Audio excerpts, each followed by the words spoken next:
Nah, ibu-ibu azakumullah ya. Pun juga demikian, Syekh Al-Qahtani juga mengingatkan kita dengan satu hadis. Mungkin di antara ibu ada yang kegiatannya berdagang, perhatikan ini ya. Dalam kitab Imam Bukhari ada satu bab yang membahas tentang keberkahan itu hilang karena kedustaan ya, dalam hal jual beli ya. Kan ibu pengennya setiap kegiatan kita barokah kan ya. Kalau ibu jualan, kalau ibu sebagai pembeli juga harus bisa menjadi barokah gitu ya. Di mana Rasulullah Sallallahu Alaihi Wasallam dalam satu hadis yang diriwayatkan oleh Imam Bukhari ya, beliau bersabda yang artinya penjual dan pembeli itu masih memiliki hak pilih untuk melanjutkan atau membatalkan jual belinya. Jadi kalau ibu lagi berhadapan, entah ibu sebagai penjual atau ibu sebagai pembeli masih berhadapan gitu ya, maka masing-masing pihak punya hak. Apakah mau melanjutkan atau enggak? Ibu sebagai pembeli apa lanjut beli atau enggak? Atau penjual melanjutkan akan dijual kepada ibu atau enggak? Itu masih punya hak masing-masing ya. Kalau masih berhadapan ya. Tetapi kalau keduanya berpisah berarti belum ada deal, ya udah berarti nggak jadi jual beli itu gitu. Tapi kaitannya dengan keberkahan tadi, Rasulullah Sallallahu Alaihi Wasallam ya kemudian mengingatkan seandainya keduanya jujur, penjualnya jujur, pembelinya juga jujur. Nanti saya jelaskan, biasanya yang sering agak ruwet itu pembeli yang nggak jujur itu kayak apa gitu ya. Ya. Kalau penjual yang nggak jujur banyak ya, mensukat timbangan dan sebagainya. Tapi coba kita lihat hadis ini dulu ya.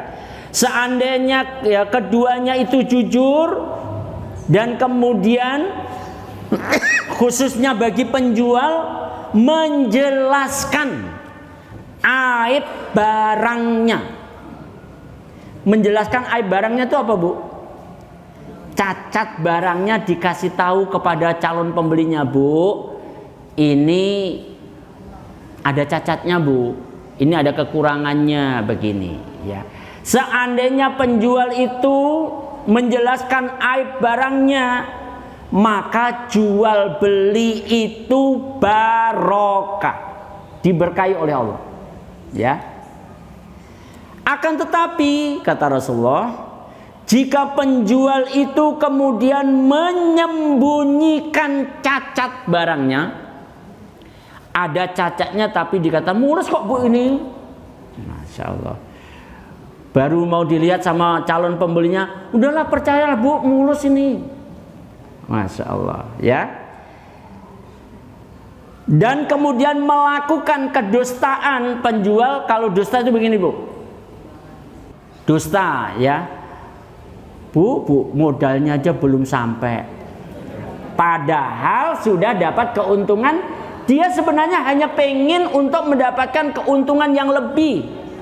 Sebenarnya atas tawaran calon pembeli itu sudah ada untungnya, cuma dia pengen dapat untung yang lebih. Dia menggunakan kalimat dusta.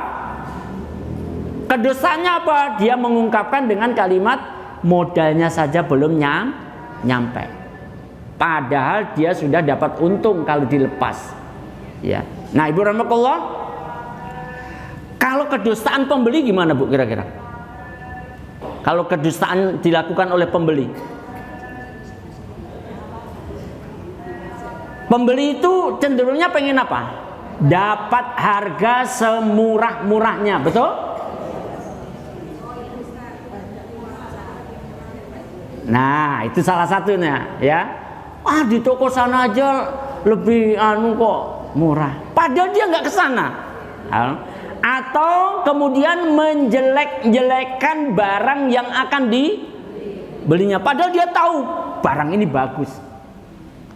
Gimana, kan ada kisah itu, seseorang, saya lupa ini kisahnya apa, pada zaman apa ya. Jadi menyuruh pembantunya untuk ke pasar membeli kuda.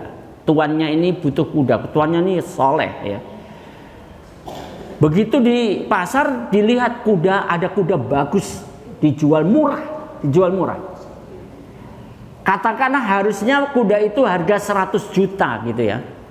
Tapi di pasar itu kok dijual 50 juta. Kenapa ini? Dan kan senang pembantunya, laporlah ke tuannya. Ada kuda bagus, murah harganya 50 juta. Tuannya nanya, menurut kamu kuda itu berapa harganya? Itu pasarannya 100 juta weh tuan. Dijual 50 juta. Tuan yang soleh nggak serta-merta aji mumpung murah, nggak begitu. Langsung dibeli 100 juta. Masya Allah. Karena tahu bahwa si penjual ini pasti karena kedesak kondisi. Sampai dia menjual 50% harga pasar. Masya Allah. Benar. Itu kalau jual beli atas kesolehan tuh begitu. Barokah itu begitu. Ya. Imam Abu Hanifah, seorang pedagang kain. Imam Abu Hanifah itu imam mazhab yang paling tua ya. Imam Abu Hanifah ya. Itu profesinya menjual kain. Dan beliau kalau mau dakwah, toko itu diserahkan kepada pembantunya dan kain itu sudah dikelompokkan. Yang ini mulus, yang ini ada cacatnya ya. KW1, KW2 gitulah ya. Maka ketika Imam Abu Hanifah meninggalkan untuk dakwah, dijagalah toko itu oleh pembantunya, datang pembeli memborong semua kainnya. Ya, memborong semua kainnya. Kira-kira perasaan pembantunya gimana, Bu? Seneng banget. Dan pembelinya nggak mempersoalkan, langsung diborong, langsung diduitin bahasa kita gitu ya.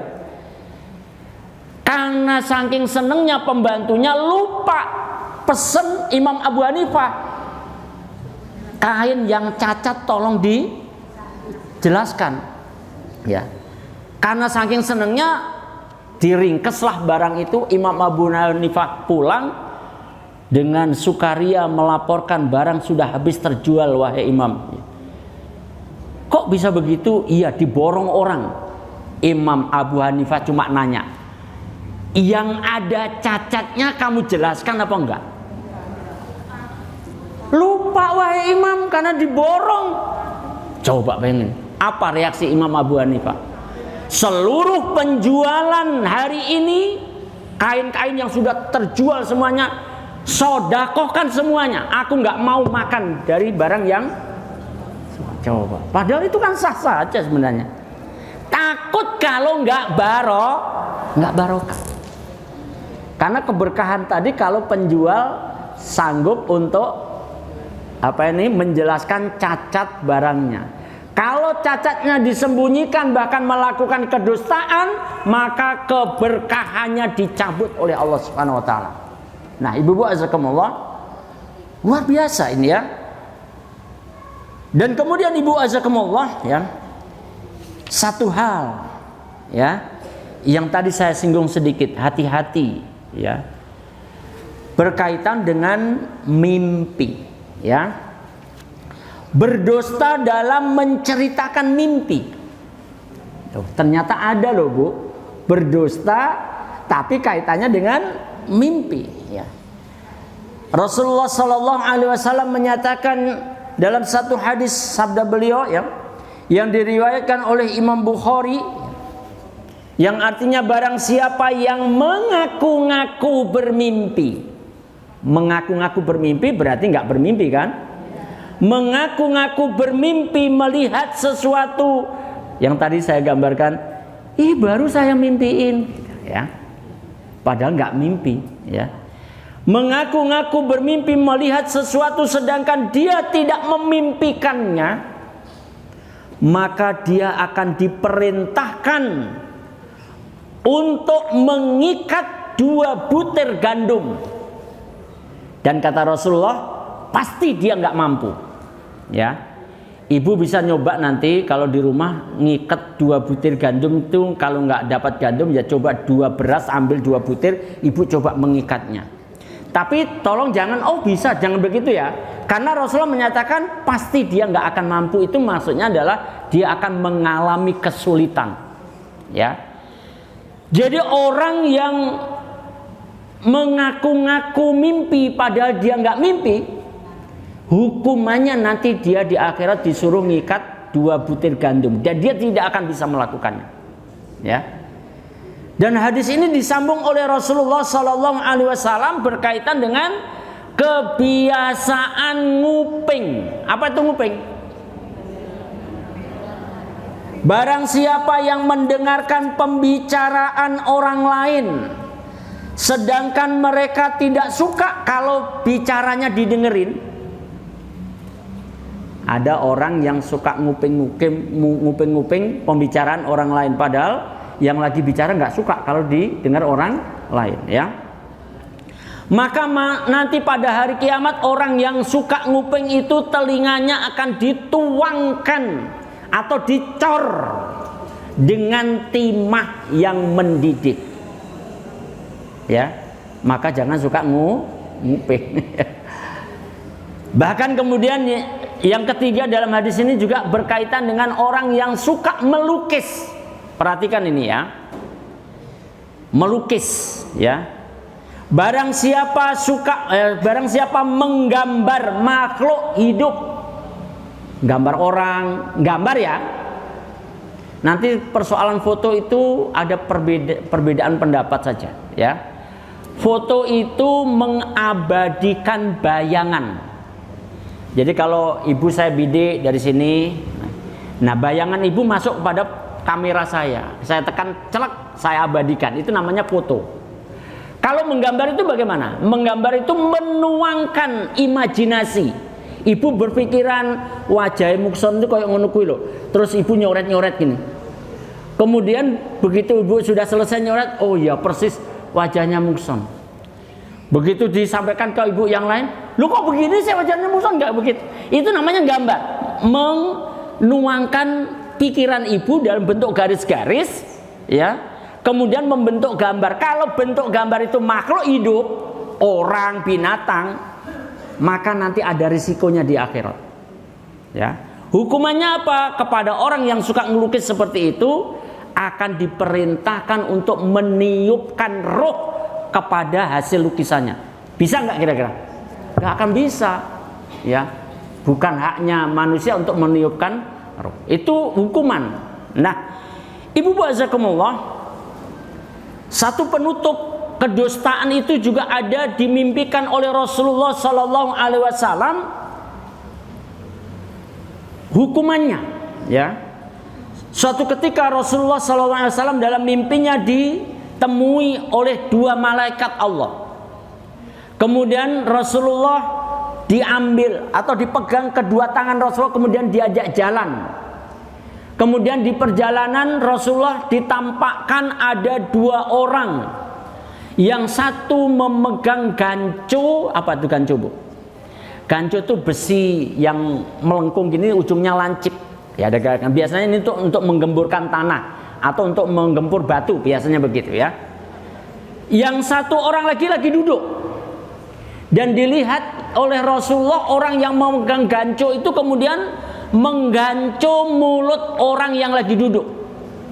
Ganco itu dimasukkan ke dalam mulutnya dari samping kanan, ditarik sampai robek sampai tengkuknya. Kemudian yang sebelah kiri juga begitu, ditarik sampai robek sampai pada tengkuknya. Pulih dilakukan begitu lagi. Kemudian Rasulullah nanya kepada malaikat, itu siapa? Awalan malaikat itu nggak mau jawab dulu, ya. Tapi pada suatu ketika malaikat itu kemudian menerangkan bahwa, ya, orang yang kamu lihat sedang dirobek mulutnya dengan ganco sampai tengkuknya tadi, kiri kanan, ya. Mereka itu adalah seorang pendusta yang dia kalau bicara selalu berdusta. Tadi ya. Makanya ciri munafik tadi apa, Bu? Kalau bicara dia dusta. Maka kemudian kedustaan itu keluar dari mulutnya, kemudian memenuhi ufuk. Katakanlah kalau di sebuah negeri kedustaan seorang pemimpin itu kemudian menebar ke seluruh negeri yang dia pimpinnya. Ya, Masya Allah. Barakallah. Inilah ancaman bagi orang yang pendusta nanti di akhirat, mulutnya akan dirobek dengan gancu, mulai dari ujung apa nih? Sampai tengkuknya dirobek dengan gancu. Nah, ibu-ibu yang saya hormatkan Allah Subhanahu wa taala, terakhir ibu rahimakumullah, ya.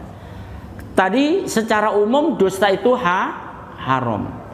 Tadi sudah saya sampaikan bahwa ada dusta yang dibolehkan, ya. Walaupun tentu tidak cukup waktu untuk kita membahas lebih dalam, ya. Pada satu hadis riwayat Imam Muslim, ya, bahwa riwayat Ibnu Syihab, yaitu sebuah hadis yang diriwayatkan oleh Imam Muslim dari Ibnu Syihab. Beliau mengatakan bahwa aku belum pernah mendengar Rasulullah Sallallahu Alaihi Wasallam memberikan keringanan untuk berdusta. Rasulullah tidak pernah memberikan keringanan atau kebolehan untuk berdusta kecuali dalam 3 hal. Berarti ada 3 dusta yang boleh. Yang pertama adalah kedustaan itu dalam rangka mendamaikan saudaranya lagi berselisih. Contoh secara singkat, si A si B lagi berselisih, sudah nggak mau tegur sapa. Kemudian ibu berusaha untuk mendamaikan karena ini teman, sama-sama teman. Datang kepada si A, Bu A, si B itu baik banget loh. Apa kata apa? Nanya lagi marah. Ya. Iya, dia menceritakan kebaikan ibu, bahkan titip salam. Bahkan mungkin ibu bawain oleh-oleh. Ini diberikan sama Bu B, disuruh nyampaikan ke ibu. Padahal nggak disuruh sama ibu B. Dosa apa enggak itu? Bohong enggak itu? Bohong itu. Ya. Kemudian ibu datang ke B, ngomong juga, Ibu A itu ternyata baik. Ah enggak, dia suka ngerasain aku misalkan gitu ya. Enggak kok Bu, ini dia beli martabak untuk ibu. Padahal yang beli siapa? Ya ibu sendiri, bukan si A. Untuk akhirnya si A sama si B menjadi rukun. Ini boleh, dosa yang seperti itu. Kedua adalah dusta kebohongan dalam peperangan. Ya, ini juga boleh. Perang itu tipu daya memang, ya. Triknya tipu daya, ya. Misalnya membuat berita panglima kalau kita berperang melawan musuh, misalnya, kemudian membuat berita panglimanya musuh itu sudah terbunuh, padahal belum. Bohong nggak? Bohong. Nggak apa-apa itu untuk melemahkanmu musuh, ya. Dan yang ketiga adalah, nah ini kaitannya dengan kita semuanya. Kaitannya dengan suami istri. Ucapan seorang suami untuk menyenangkan hati istrinya. Dan sebaliknya juga, ucapan istri untuk menyenangkan hati suami.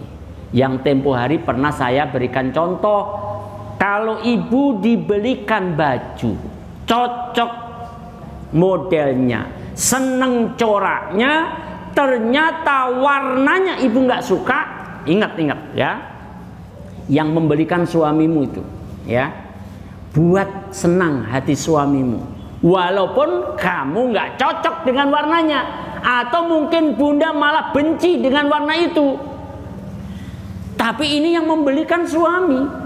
Halo, nyontohlah Rasulullah ketika diberi buah yang sebenarnya buah itu rasanya nggak enak. Rasulullah memakannya dengan senang hati, raut mukanya senang banget Rasulullah memakannya, hanya untuk menjaga perasaan pemberinya, ya.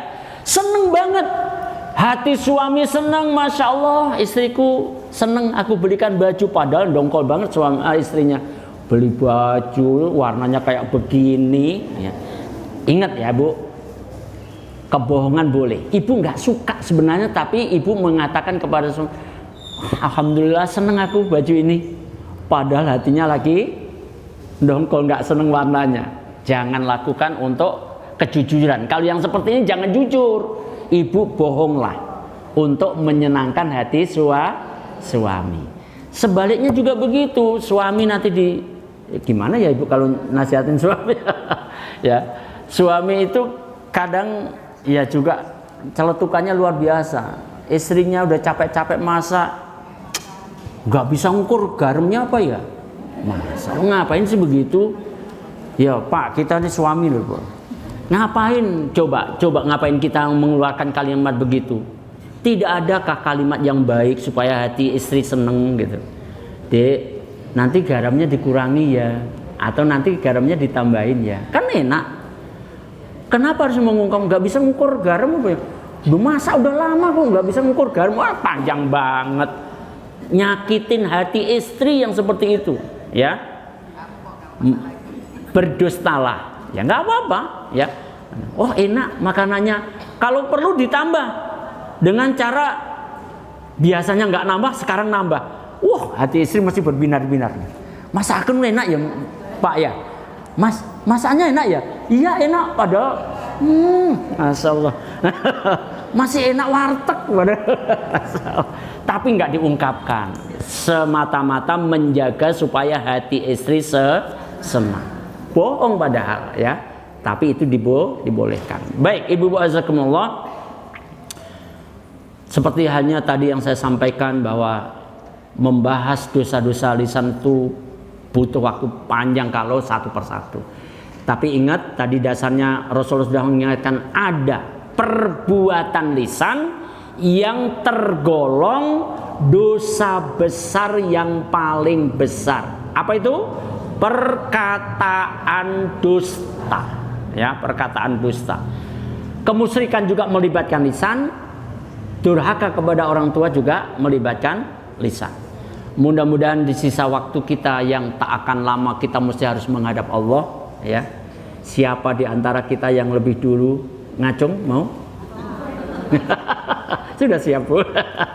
Ya, bertemu dengan kekasih ya kita Allah Subhanahu wa taala ya. Mudah-mudahan Allah selalu menjaga kita, ya, menjaga keluarga kita dalam keimanan dan ketakwaan. Dan mudah-mudahan Allah mengakhiri kehidupan kita, mengakhiri keluarga kita kehidupannya dengan husnul khatimah. Wallahu a'lam bishawab. Sebelum kita akhiri ada yang mau ditanyakan Ibu Rahmatullah?